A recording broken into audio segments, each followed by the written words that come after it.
The world is just different than it was when I was growing up. I grew up in the time of the Cold War era, and we would have nuclear fallout drills and hide under our desks. So there was some awareness, but it's different now with advances in technology, the fact that kids have a phone in their hand 24 hours a day, 7 days a week at a very young age.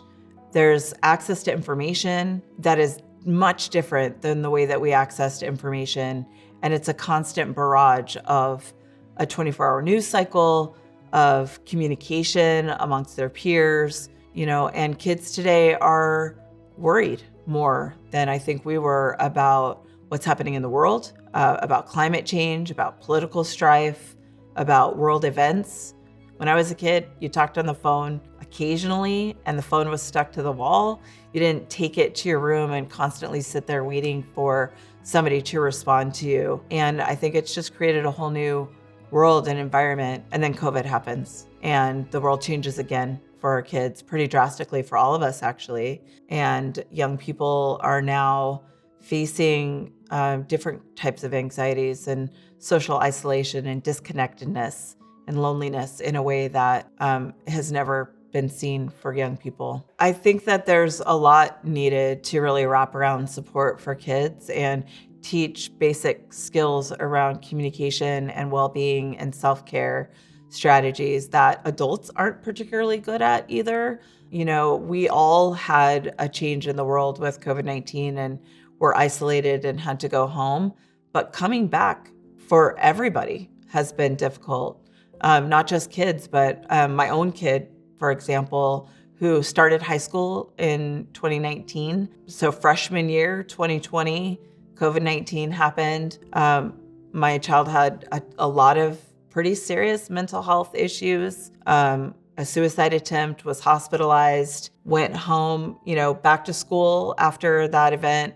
And then 3 weeks later, everybody was home and disconnected and not having access to supports in schools. And then we sent kids home for a bit, and then we asked them to come back, and that changed the world again. And that didn't feel good either. I know with my own kid, going back was more of a struggle than being gone was. And I got calls from my child every single day with panic attacks that, I can't do this, I can't be here, come get me.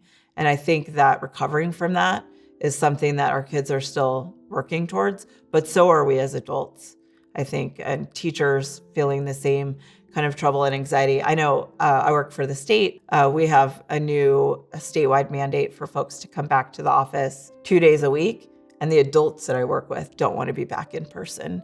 So let alone trying to put that burden on our young people.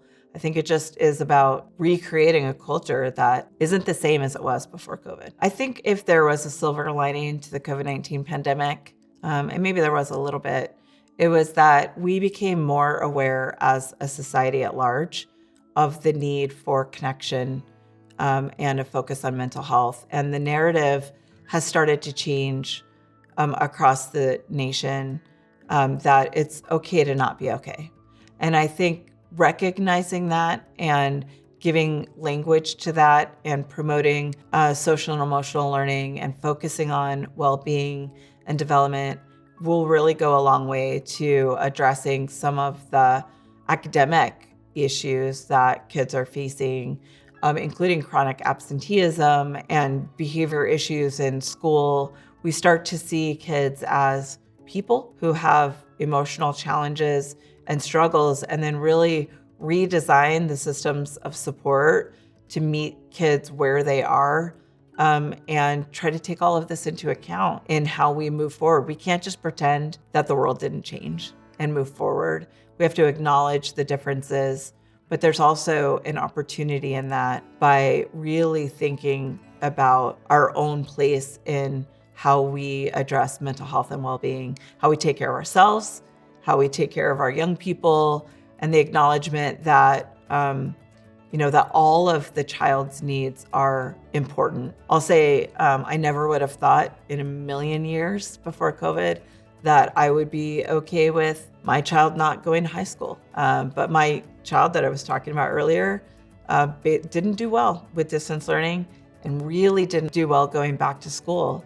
Ended up taking the California High School Proficiency Exam, which is now not the same kind of option that it was when they took it. But what I learned as a parent is that my child's mental health was more important than all the homework and all of the things. So how do we think about how to adapt the school environment to support well-being while we're also trying to address academic achievement